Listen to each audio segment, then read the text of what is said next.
Today, if you're anywhere between the ages of 20 and 80 and beyond, you always want more of this special thing, this something special. And it's a lifelong pursuit for some people, and in others, it's just a passing interest. And I'm talking about ROI, the return on investment. And in this episode of the Real Money Doctor Show, that's what I'm going to cover. Why it's really important about ROI and return on investment.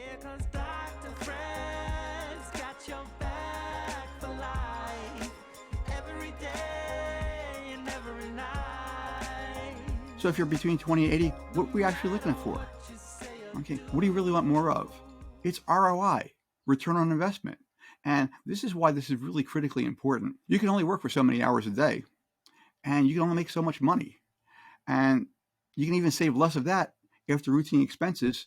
And we didn't even talk about getting up to the emergencies that sneak up and take all your money and wipe out all your savings out of nowhere. So it's important to do with the little bit you have that you can save to increase your ROI as much as possible.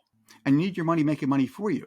And that little bit that you can save, that really makes a difference. Now, most folks are thinking about interest on savings like CDs, and that's interesting, but it's capped by the banks. And where are you going to go with that type of return? But there's other ways of achieving higher ROIs outside of the standard savings and what most people really invest in, which is the various things like stocks, bonds, mutual funds, and real estates. And there's three things you really need to know about ROI or return on investment. The first is interest is actually different than ROI. It's critically different.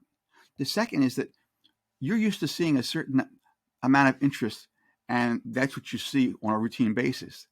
That sadly has conditioned you as to what you could actually expect on your own investments, as to what your ROI could be.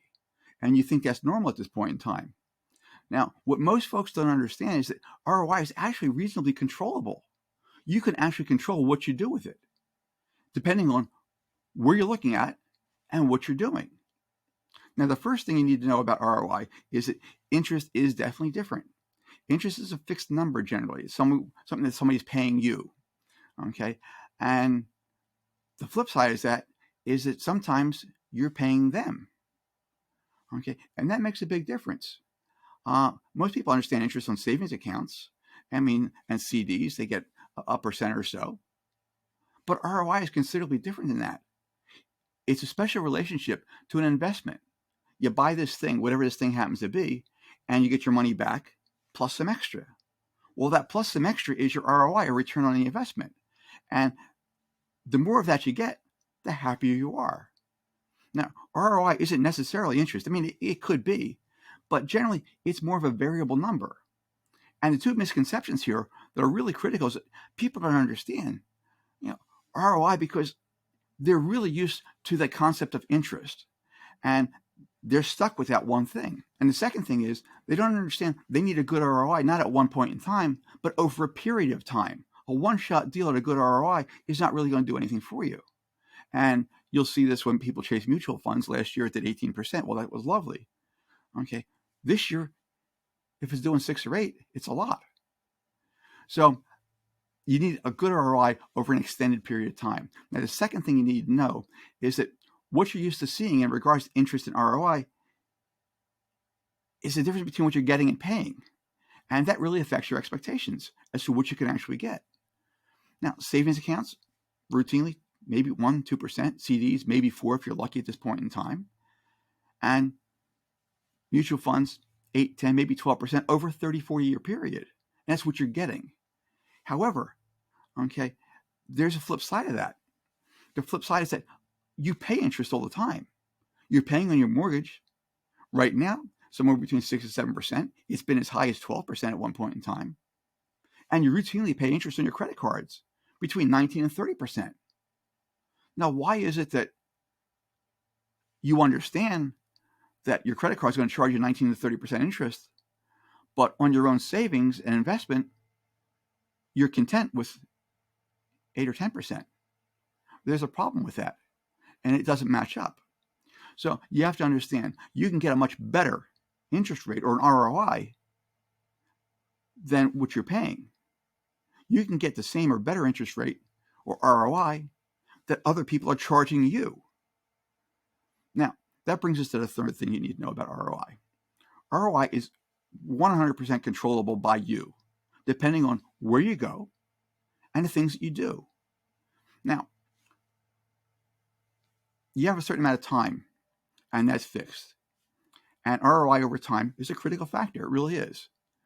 So if you're in your 20s and 30s, you have a whole lot more time, and you don't need as much of an ROI concern because you're going to have a period of time for it to grow. And that's lovely. But when you hit your 50s and 60s, you don't have that period of time for it to grow. So you need a higher ROI to make up for the lack of time. Now, the other thing is your money is fixed. You only have a certain amount of money you can actually invest. And what are you going to do with it? Where's it going to go?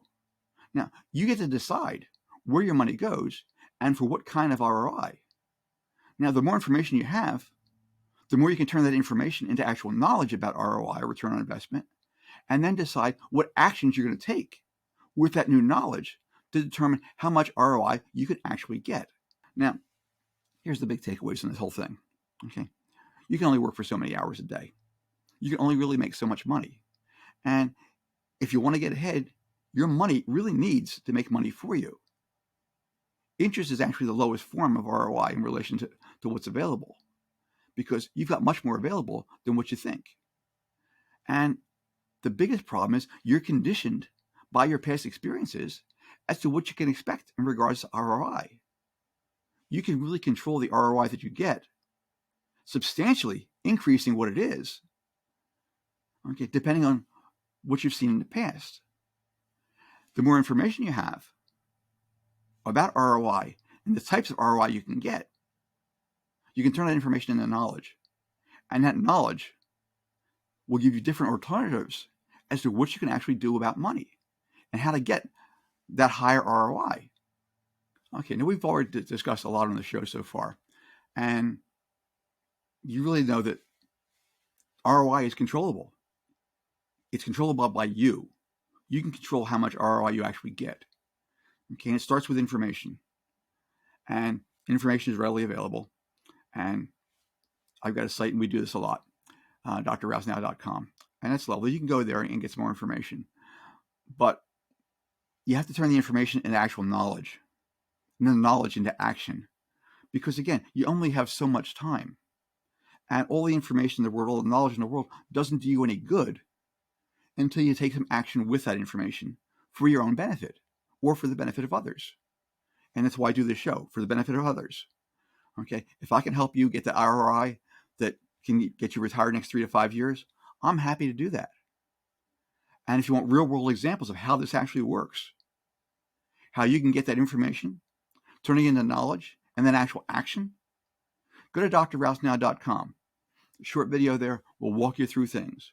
Or you can always email me at admin@drrousenow.com, and I'll get back with you. But take some action. Okay, it's nice to collect the information, and it's nice to sit there and be entertained, but I'm really not interested in entertaining you.